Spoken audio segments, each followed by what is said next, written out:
Today I'm going to show you how I join my fly leader onto my fly line. This particular fly line has a machine-made loop. This is how it came out of the box. On my leader here I have a perfection loop tied. If you're not sure how to do that, check out my video on perfection loop. So to join these together, I'm going to take the leader loop, I'm going to put it up through the fly line loop, then come down to the end of my leader, and for demonstration purposes I'm using a very short one. I would thread my entire leader through my leader loop. Then I'm going to make sure that the loops are facing the opposite direction, so when you pull them down they're shaking hands and the round edge of each loop is facing opposite directions.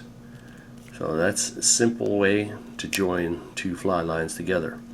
Now, if you don't have this loop in the end of your fly line, you could, in an emergency situation, tie a perfection loop, and I tied a real quick one in the end of this fly line. You can cut that off.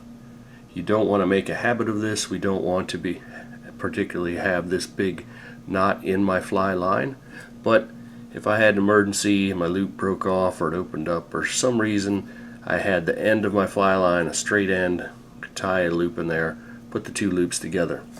The third option is, if you have time and the fly line comes out of the box with a straight end, you can whip a loop in there. I also have a video on that. When I have that whipped loop, I can take my whipped loop, take my leader, and just do the same thing that we did at the beginning of this video. Put the two loops together, and you want to be sure that you're not making big giant loops, if they tend not to hold as well. So keep your loops kind of small. Put the leader up through the loop, pull it down, and before you tighten it, make sure they're facing opposite ways. Pull it down tight, and just that simple, you can get your leader onto your fly line. You're never having to cut or tie any part of your fly line again.